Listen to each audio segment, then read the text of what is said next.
அனைவருக்கும் வணக்கம். ஸ்டார்ட் பண்ணுவோமா? இந்த கொஸ்டின் பாருங்க. ஒரு கூட்டுத்தொடரில் 4வது மற்றும் 7வது உறுப்புகள் முறையே 3a + 2d மற்றும் 4a + 4d எனில் 19வது உறுப்பு என்ன அப்படின்னு சொல்லி கேட்டிருக்காங்க.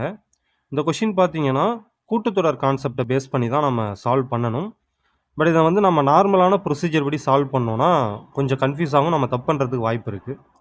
ஸோ அதனால் இப்போ நாம் என்ன பண்ண போகிறோம்னா கூட்டுத்தொடருடைய அந்த பேசிக் கான்செப்ட் இருக்கும் இல்லையா, ஸோ அதை வச்சே நம்ம சால்வ் பண்ணிவிடுவோம்.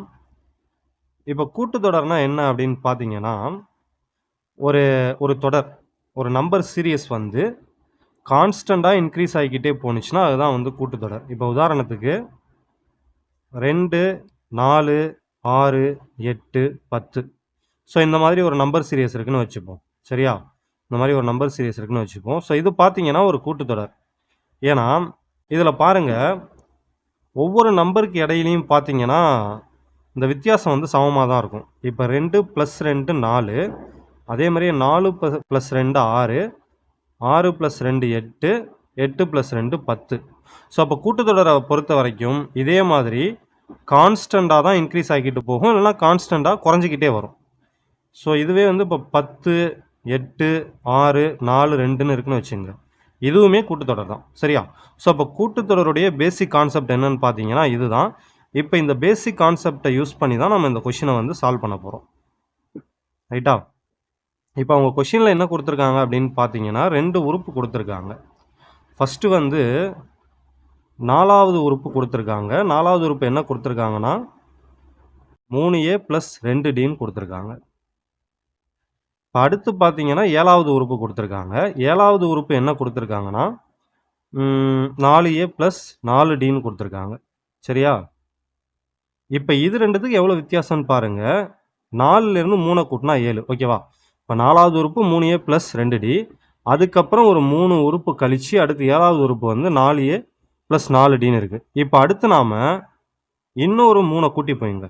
சரியா?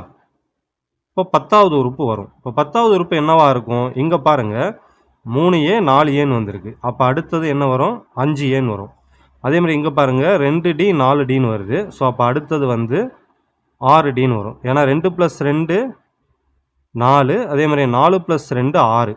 ஸோ இது வந்து இப்படியே கண்டினியூவாக போய்கிட்டே இருக்கும். இப்போ அடுத்தது உதாரணத்துக்கு இப்போ நீங்கள் 13வது உறுப்பு எடுத்துக்கிட்டிங்கன்னு வச்சுங்களேன். 13வது உறுப்பு என்னவாக இருக்கும்? இங்கே 5a இருக்குது. அப்போ அடுத்து 13வது உறுப்பு வந்து 6aவாக இருக்கும். ப்ளஸ் பண்ணிக்குவாங்க. இங்கே 6d இருக்குது, அது கூட ஒரு 2 கூட்டினா 13வது உறுப்பு 8dன்னு வரும். ஸோ இதே மாதிரியே போட்டுக்கிட்டே போங்க. அடுத்து 16, அதுக்கு அடுத்து 19 கண்டுபிடிங்க. சரியா? ஸோ கண்டுபிடிச்சிங்கன்னா ஆன்சர் வரும். இதை ட்ரை பண்ணி பாருங்கள். ஆன்சரை வந்து நமக்கு கமெண்ட் பண்ணுங்கள். ஸோ ஒருவேளை இதில் உங்களுக்கு எதாவது கன்ஃபியூஷன் இருந்தாலும் கமெண்ட் பண்ணுங்கள். அடுத்த கிளாஸில் வந்து இதை நான் டீட்டெயிலாக உங்களுக்கு எக்ஸ்பிளைன் பண்ணுறேன். ஸோ இந்த கொஷின் பாருங்கள். இந்த கொஷின் வந்து ரீசனிங் கீழே வரும். எப்போதுமே சொல்கிறது தான், ரீசனிங் வந்து நமக்கு குரூப் 2A மெயின்ஸ்லையும் இருக்குது. ஸோ அதனால் வந்து ரீசனிங் பொறுத்த வரைக்கும் நம்ம எல்லா கொஷினையுமே பார்த்துக்கிட்டு தான் இருக்கோம். ஓகேவா? ப்ரீவியஸ் இயர் கொஷின் பேப்பரில் கேட்ட எல்லா கொஷினையுமே நம்ம பார்த்துக்கிட்டு இருக்கோம். சரி, ஓகே. இப்போ இந்த கொஷின் பாருங்கள். ஹோம்னு இருக்கான். ஓகேவா? ஹோமுங்கிற வார்த்தையை IQPIன்னு எழுதியிருக்காங்க. IQPI அப்படின்னு எழுதியிருக்காங்க. ஸோ அப்படி இருந்தால் ஆசிடுங்கிறத எப்படி எழுதலாம் அப்படின்னு சொல்லி கேட்டிருக்காங்க. ஹோமுங்கிறத IQPIன்னு எழுதுனா ஆசிடுங்கிறத எப்படி எழுதலான்னு கேட்டிருக்காங்க. ஸோ இப்போ நார்மலாக அதை நம்ம எப்படி சால்வ் பண்ணுவோமோ அதே மாதிரியே ட்ரை பண்ணி பார்ப்போம். இப்போ அதாவது ஏபிசிடிக்கு 1 2 3 நம்பர் கொடுத்துட்டு ட்ரை பண்ணுவோம் இல்லையா? ஸோ அதே மெத்தட்லேயே ட்ரை பண்ணி பார்க்கலாம். ஸோ ஏபிசிடிக்கு 1 2 3 நம்ம நம்பர் கொடுத்தோன்னா ஹச்சுக்கு வந்து 8 வரும், ஓவுக்கு 15 வரும், எம்முக்கு 13 வரும், ஈக்கு 5 வரும். கரெக்டாக? இப்போ அப்படியே இங்கே பாருங்கள், ஐக்கு வந்து 9 வரும், கியூவுக்கு 17 வருமா? கியூ 17ன்னு தான் நினைக்கிறேன். சரி பார்ப்போம். ஆமாம் 17 தான். பி வந்து 16, திரும்ப ஐ வந்து 9. ஸோ அப்போ இங்கே என்ன பண்ணியிருக்காங்கன்னு பாருங்கள். 8 + 1 9. அப்போ ஃபஸ்ட்டு என்ன பண்ணியிருக்காங்கன்னா 1 கூட்டியிருக்காங்க. அடுத்து பாருங்கள் 15 + 2 17. கரெக்டாக? அடுத்து 13 + 3 16. அடுத்து வந்து 5 + 4 9. ஸோ அப்போ என்ன பண்ணியிருக்காங்கன்னா +1 +2 +3 +4ன்னு அப்படியே இன்க்ரீஸ் பண்ணிக்கிட்டே போயிருக்காங்க. ஸோ அப்போ நம்ம ஆசிடுக்கு கண்டுபிடிச்சோன்னா என்ன வரும்? இதே மெத்தடை யூஸ் பண்ணி ஆசிடுக்கு கண்டுபிடிச்சா என்ன வரும்? ACID. இப்போ ஏவுக்கான வேல்யூ 1, சினா 2, ஐனா 9 வரும், டினா 4 வரும். இப்போ நம்ம ஃபர்ஸ்ட் இருக்கிறத விட 1 கூட்டிக்கணும், ரைட்டா? ஃபர்ஸ்ட் இருக்கிறது கூட 1 கூட்டிக்கணும். அப்போ 1 கூட 1 கூட்டணும்னா 2ன்னு வரும். 2னா பின்னு நாம் எழுதலாம். அடுத்து பார்த்தீங்கன்னா ரெண்டாவதாக இருக்கிறது கூட 2 கூட்டிக்கணும். இங்கே ஆல்ரெடி 2 இருக்குது. ஸோ 2 + 2 4ன்னு வரும். 4னா டி. ஸோ அடுத்து பார்த்தீங்கன்னா மூணாவதாக இருக்கிறது கூட 3 கூட்டணும். ஸோ அப்போ 9 கூட 3 கூட்டணும்னா 12. 12னா எல், ரைட்டா? ஸோ அடுத்து பார்த்தீங்கன்னா நாலாவதாக இருக்கிறது கூட 4 கூட்டிக்கணும். இங்கே நாலாவதா 4 இருக்குது. ஸோ நாலாவதா ஆமாம் 4 தான் இருக்குது. அப்போ 4 கூட 4 கூட்டணும்னா 8. 8னா ஹச். ஸோ அப்போ நமக்கான ஆன்சர் என்ன அப்படின்னு பார்த்தீங்கன்னா BDLH, ஆப்ஷன் பி, ரைட்டா? ஸோ சிம்பிள் தான் இது. பட் இருந்தாலும் வந்து நமக்கு ரீசனிங்க்கு உண்டு அப்படிங்கிறதுனால நம்ம என்ன பண்ணுறோம்னா எல்லா கொஷினுமே எடுத்திருக்கோம். சரியா? சரி, ஓகே. இப்போ அடுத்த கொஷின் போகலாம். ஸோ இந்த கொஷின் பாருங்க. இந்த கொஷின் ரொம்ப ரொம்ப சிம்பிளான கொஷின் தான். பட் கான்செப்ட் தெரியலன்னா நிறைய பேர் இதை தப்பு பண்ணுவாங்க. என்ன கொடுத்துருக்காங்கன்னு பாருங்க. ஒரு பகடை உருட்டப்படும் போது 6ஐ விட பெரிய எண் கிடைப்பதற்கான நிகழ்தகவு என்ன அப்படின்னு சொல்லி கேட்டிருக்காங்க. ஸோ நிகழ்தகவை பொறுத்த வரைக்கும் 2 விஷயத்தை நாம் தெளிவாக தெரிஞ்சுக்கணும். இதை வந்து நீங்கள் நோட் போட்டு எழுதி வச்சுக்கோங்க, ஓகேவா? இல்லைனா எதுலையாவது நோட் பண்ணி வச்சுங்க, ஏன்னா மறந்துடுறதுக்கு வாய்ப்பு இருக்குது. உறுதியான நிகழ்ச்சியோட நிகழ்தகவு 1, ஓகேவா? உறுதியான நிகழ்ச்சி நிகழ்தகவு 1. அதாவது ஒரு நிகழ்ச்சி வந்து கண்டிப்பாக நடக்கும் அப்படின்னா அதோட நிகழ்தகவு 1. அதே மாதிரியே சாத்தியமில்லாத நிகழ்ச்சியின் நிகழ்தகவு 0. சாத்தியமில்லாத நிகழ்ச்சியோட நிகழ்தகவு 0. சரியா? அதாவது ஒரு விஷயம் கண்டிப்பாக நடக்கும் அப்படின்னா அதோட நிகழ்தகவு 1. ஒரு விஷயம் நடக்கிறதுக்கு வாய்ப்பே கிடையாது அப்படின்னா அதோட நிகழ்தகவு 0. இப்போ கொஷினுக்கு வாங்க. என்ன கொடுத்துருக்காங்கன்னு பாருங்கள். ஒரு பகடை உருட்டப்படும் போது 6ஐ விட பெரிய எண் கிடைப்பதற்கான நிகழ்தகவுன்னு கொடுத்துருக்காங்க. ஒரு பகடையில் பார்த்தீங்கன்னா 6 வரைக்கும் தான் நம்பர்ஸ் இருக்கும். 1லேருந்து ஸ்டார்ட் பண்ணி 6 வரைக்கும் தான் நம்பர்ஸ் இருக்கும். அப்போ 6ஐ விட பெரிய எண் வந்து ஒரு பகடையை நாம் உருட்டும் போது கிடைக்கிறதுக்கான வாய்ப்பே கிடையாது. ஸோ அப்போ இந்த கொஷினுக்கான ஆன்சர் என்ன? ஆப்ஷன் சி, அதாவது 0. ஏன்னா சாத்தியமில்லாத நிகழ்ச்சியோட நிகழ்தகவு 0. ஸோ இதை வந்து நீங்கள் தயவு செஞ்சு நோட் பண்ணி வச்சுக்கோங்க. கண்டிப்பாக மறந்துடுவீங்க. சரியா? ஸோ அதுக்காக தான் சொல்கிறேன். அடுத்த கொஷின் போகலாம். இந்த கொஷின் பாருங்க. ஏ என்பவர் பி என்பவரை காட்டிலும் 2 மடங்கு வேகமாக வேலை செய்பவர். மேலும் ஏ என்பவர் சி என்பவரை காட்டிலும் 3 மடங்கு வேகமாக வேலை செய்பவர். ஒரு வேலையை ஏபி இருவரும் சேர்ந்து 10 நாட்களில் முடிப்பர் எனில் அதே வேலையை சி மட்டும் எத்தனை நாட்களில் முடிப்பார் அப்படின்னு சொல்லி கேட்டிருக்காங்க. இந்த கொஷினை படிக்கும்போதே நமக்கு தெரியுது இதில் ரொம்ப ஸ்லோவாக வேலை பார்க்குறவர் சி தான். ஏன்னா ஃபர்ஸ்ட் பாயிண்டில் பாருங்கள், ஏ என்பவர் பி என்பவரை காட்டிலும் 2 மடங்கு வேகமாக வேலை செய்வார் அப்படின்னு சொல்லிட்டாங்க. ஸோ அடுத்து பார்த்தீங்கன்னா ஏ என்பவர் சி என்பவரை காட்டிலும் 3 மடங்கு வேகமாக வேலை செய்வார் அப்படின்னு சொல்லிட்டாங்க. ஸோ அப்போ ரொம்ப ஸ்பீடாக வேலை செய்கிறது ஏ தான். சரியா? ரொம்ப ஸ்பீடாக வேலை செய்கிறது ஏ தான். அதே மாதிரியே ரொம்ப ஸ்லோவாக வேலை செய்கிறது சி, ரைட்டா? ஸோ இப்போ உதாரணத்துக்கு சி வந்து 1 மடங்கு ஸ்பீடில் வேலை செய்கிறாருன்னு வச்சுப்போம். ஸோ நாமெல்லாம் எடுத்துப்போம் சி வந்து 1 மடங்கு ஸ்பீடில் வேலை செய்கிறாரு அப்படின்னு எடுத்துக்கலாம். அப்போ ஏவோட ஸ்பீடு என்னவா இருக்கும்? 3 மடங்காக இருக்குமா? ஏன்னா கொஷினில் தான் கொடுத்துருக்காங்க ஏங்கிறவர் சியை விட 3 மடங்கு ஸ்பீடாக வேலை செய்வார் அப்படின்னு சொல்லி கொடுத்துருக்காங்க. அப்போ சி வந்து 1 மடங்கு ஸ்பீடில் வேலை செஞ்சாருன்னா ஏ வந்து 3 மடங்கு ஸ்பீடில் வேலை செய்வார். இப்போ அடுத்து ஃபஸ்ட்டு பாயிண்ட் படி பார்த்தோன்னா ஏ 3 மடங்கு ஸ்பீடில் வேலை செஞ்சால் பி வந்து அதில் பாதி, அதாவது 1.5 மடங்கு ஸ்பீடில் வேலை செய்வார். கரெக்டாக? ஏன்னா கொஷினை பாருங்கள், ஏ என்பவர் பி என்பவரை காட்டிலும் 2 மடங்கு வேகமாக வேலை செய்வார் அப்படின்னு கொடுத்துருக்காங்க. அப்போ இதை நம்ம ரிவர்ஸில் எப்படி எடுக்கலாம்? பியோட ஸ்பீடு பார்த்தீங்கன்னா ஏவோட ஸ்பீடில் பாதின்னு எடுத்துக்கலாமா? ஓகேவா? பியோட ஸ்பீடு ஏவோட ஸ்பீடில் பாதின்னு எடுத்துக்கலாம்.